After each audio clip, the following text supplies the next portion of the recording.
What's up, guys? This is your boy Ed from Savij, and today I'm going to be doing a virtual world post Blazing Vortex deck profile. I think that it's actually going to be super important that you guys pick up the stuff that came out, you know, which were 2-2 and the new trap, for the reason being that it makes the deck a lot smoother. You would have had issues where sometimes maybe you needed one more monster on the field, or maybe you just maybe you just didn't have the right normal summon, because sometimes Nyan being a normal summon isn't as good as we all wish it was. And most of the times I actually use that to be the card that I discard, actually, if I'm completely honest with you guys. I am not the person who's been playing Virtual World the longest out of anybody in the world. No, of course not.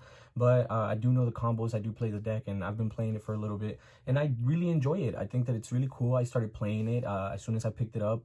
As soon as I picked up the 2-2 and the traps, I've been playing with it, and just so many more combos open up to you. And I think that the board being at where it's at now makes it so much better. I will show you guys what your wannabe end board is, and I will show you guys the deck profile, but let's go ahead and get into it.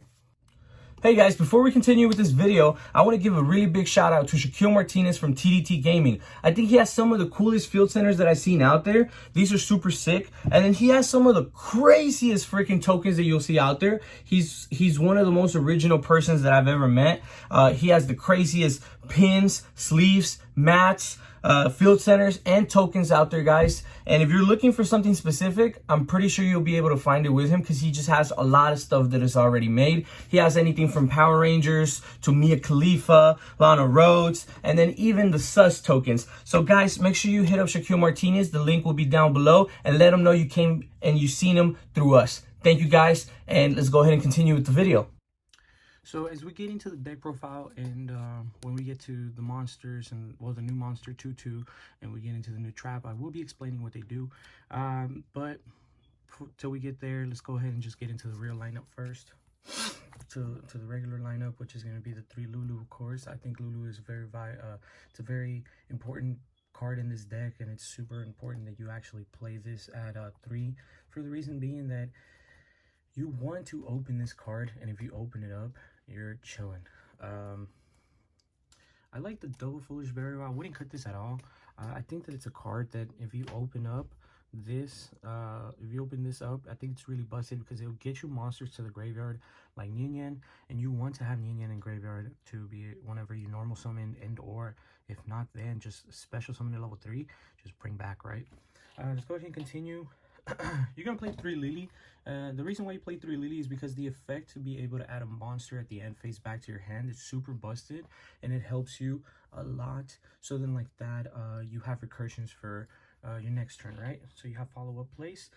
These monsters I play in 2s. So Lao Lao, I like Lao Lao, and as busted as he is, I open him up in my hand sometimes, and I actually don't have anything to really Monster Reborn by then sometimes, or sometimes I just it's not the best time to Monster Reborn, you know. So having him in the graveyard is cool and all, but if you don't get what you need out of it, sometimes it's just a bust. I was told by somebody to play this at 3, and I was like, yeah, dude, no. Let's go ahead and move on. So 2-2, super cool. You don't need a normal summon. I mean, you don't need a tribute summon anything to normal summon this, so you can just normal summon her as a level 6, and her not being a tuner is actually really fucking busted in this deck. Also, if she is in the graveyard, you can discard a tuner from your hand, special summon her, and then you will have a tuner on the field, so she will become a tuner. You see that, guys? She's super busted. I think it's super cool. And by the way, you can only normal summon her if you control nothing, or if you have nothing but, you know, you see that psychic or worms. Yes sir. You see, this is cool. I think this is a really good card. I really like the artwork on it. You see, special summon this card from your graveyard. Yep, super cool. Banish it when it leaves the field. It's all right, that happens. Let's go ahead and continue. After that, you have just the last 2 virtual world monsters, which are going to be Nyan. As we all know what Nyan does, she's actually one of my favorite monsters in the deck. When I first played this deck, I wanted to play her at 3, for the reason being that I want to have a normal summon sometimes, like, you know, just that being it. So therefore, that being said, I think that later on, depending on how much she actually brings to the team, I might have to bump her up to 3. That's just my personal opinion. I think she's really busted. Continuing with the rest of the monsters, I cut my lineup down to 2 and 2.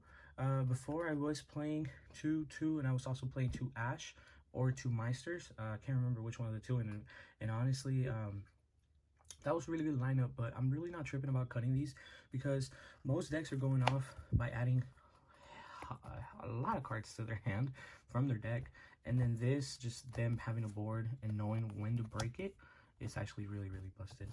I see that a lot of people aren't maining Nibiru anymore, and I think that that's the wrong play. I think that we should actually continue maining Nibiru, for the reason being that, like, Phantom Knights are getting strong, and you don't want Phantom Knights to get strong. Let's go ahead and continue. You play 3 Capitals because Capitals can activate the traps to the field whenever you want, and you already know you want Chuche on the field. Yes, sir. After that, we're gonna play 3 Qinglong. So Qinglong, good card. I normally use this card, so 2 of them. I would always have 1 in the grave, banish it, and then later on during that first turn, get the second one to the grave so I can have a follow-up play on my next turn. But sometimes I actually don't do the third one, so that like that I can have it in case I need to activate it to the field. So in case I need to get rid of like Apollosa or anything like that, right?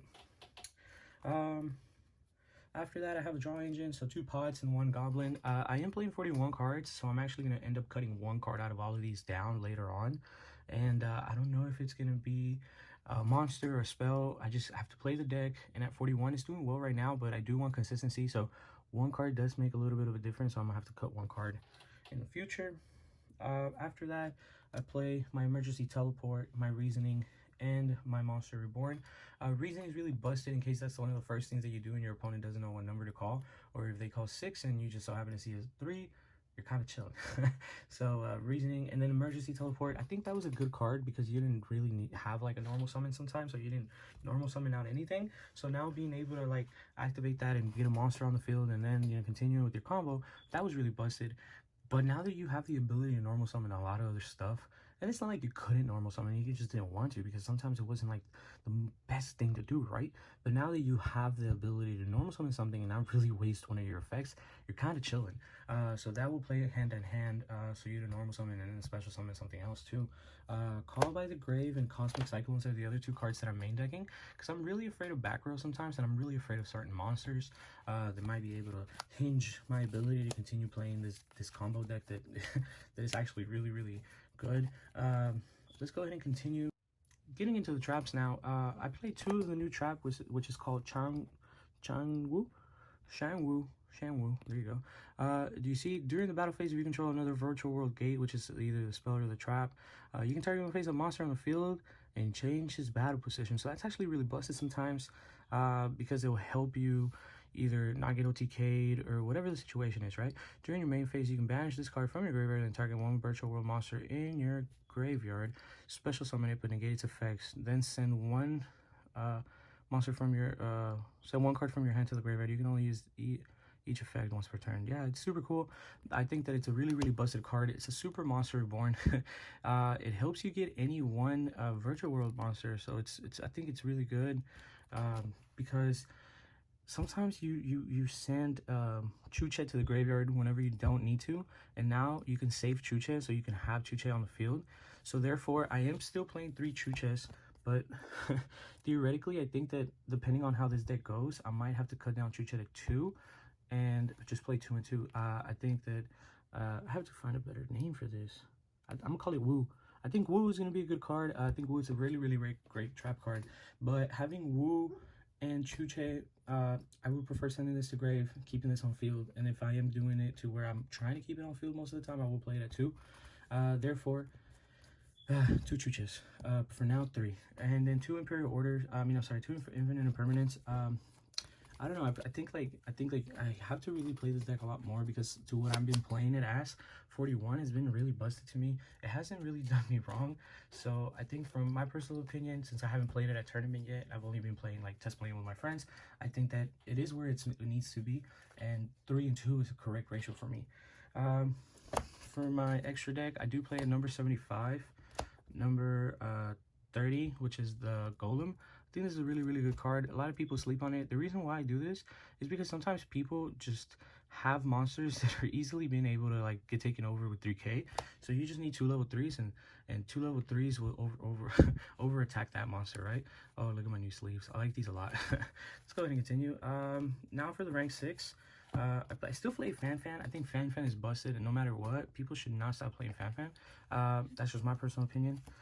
Utopia Beyond, it's one of the best cards in this deck because it can easily get you over a lot of threats that you actually can't get over without having to do this, right? Let's go ahead and continue. For the last one, I play this guy. So this guy's super busted because it helps me to where I can make shit 0, attack over it, and then just slap this one on top. Super busted, super well, works really smooth in my deck. Let's go ahead and continue with the synchros now. Hey guys, I want to give a really big shout out before we continue with this video to Alexander James, because Alexander James just makes some of the craziest freaking metal field centers. Like, this guy is super cool, super crazy. Like, this is super nice, well made. He has some amazing artwork on wood stuff too. He makes wooden deck boxes, wooden field centers, and he made this one specifically for me. He put my name on the side. See that, guys? Super cool. I think this is amazing. I love this stuff. And guys, don't forget that his link will be down below so you guys can find him and hit him up and let him know that you found him through us. Yeah, guys, let's go ahead and continue with the video. So continuing with the synchros, Stardust Charger Warrior, you already know. It's one of the best cards. Coral Dragon, I actually don't make him as much as people want me to, but when I do it so I can draw 2. Vermilion, super busted, helps you pop. Croc helps you draw, so sometimes Coral Dragon and Croc work hand to hand, so you can draw not 1 but 2. Your virtual world Shinshin, it's really good, super busted. It recycles itself. Make sure you detach it from calamities when on your opponent's turn, something like that. You can have it in graveyard and then be able to use it on your turn. Continuing that, I'm playing right now. I'm actually playing 2 Cloud Castles. That's just my personal little, you know, tech, or, you know, not really a tech because everybody's doing it, but my personal opinion on it, because Alex is actually on the opposite right now. He was playing 1, but hopefully he changes it to 2, because 2 is just so much more busted. It helps on follow-up plays most of the times, so in case you have like so much on the board and you want to follow up and have more, you can. It's that good. 2 calamities. If you double calamity somebody, you're nasty as fuck. You can do it, which I don't think that it's a bad thing. That's just my personal opinion. I think the double calamities against somebody works really well, for the reason being that you don't want to let your opponents draw some. I mean, you don't want to let your opponents play sometimes, and then being able to just completely shut them out of just playing. If you know what they're playing and you go, okay, they're playing Master Platers, call Earth. Okay, they're playing Dry Tons, you call Light. Salads, fire, stuff like that, right? If you know what they're playing, you can end their turn. Even if they go, sometimes I've had the experience where I go calamities and they go gamma, and I'm like, damn, I wish I had second calamities here, or calamities Imperm. And I'm like, damn, I wish I had second calamities here. But the funniest thing is that people aren't playing Imperm right now, but they are playing gamma. So therefore, one of the other cards that I also play right now is my Math Mech monster. You guys already know. He's super busted. If he's in the extra monster zone, he's literally unaffected by everything else that isn't a Math Mech card. And since people aren't playing Math Mechs, you don't have to worry about nothing. He's super good. He's super busted. Helps you maintain your status on the board most of the times. So like that, people can't easily just get over your stuff.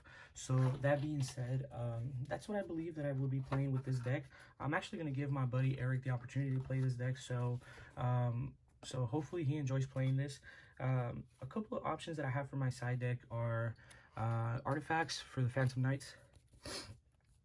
Ash, in case I'm playing people that are playing Red Eyes Fusion, and I hate playing against Red Eyes Fusion.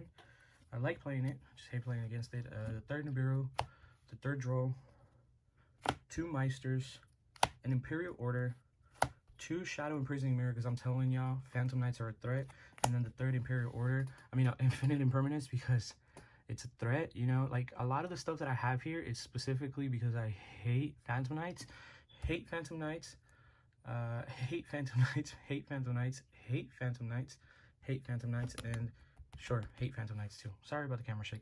But yeah, guys, this is my deck. Hopefully you guys enjoyed. I'm having a lot of fun playing this deck. I've actually been playing this deck now again for maybe like, what is it, like 3 weeks now. now that the new cards have came out, they've made the deck so much better. I hopped on Virtual World really late. I'm not the type of person who really likes to bandwagon on certain decks. I'll say that I want to play a deck and then slowly pick it up, and when I finally have it and I'm there, I'll play it. So it takes me forever to play sometimes because I just don't have the funds to pick up certain decks, right? But that's how most Yu-Gi-Oh is. A lot of players don't really have the funds. That's why I also want to bring a new chapter to this to my YouTube channel, to where I can show you guys a couple of budget builds and not just have a bunch of like really expensive decks.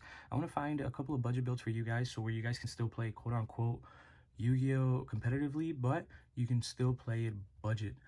So I'm trying to see what I can do for that, guys. Hopefully you guys enjoyed this video and stick around for the next one, guys. See you guys soon. Till the next one. This was Ed from Savij, your favorite elite member. You already know. User, goodbye. Thank you for sticking around to the end of the video. I just wanted to say that I recently made a Facebook group, and it's called YuGiOh Elite Savij, and you guys can look us up, or you guys can just click the link down below to join. Thank you for watching. Don't forget to like, comment, share, and subscribe. Once you guys subscribe, hit that bell notification so you guys can be notified about all the great videos that I upload. And I'll see you guys on the next one. Thank you.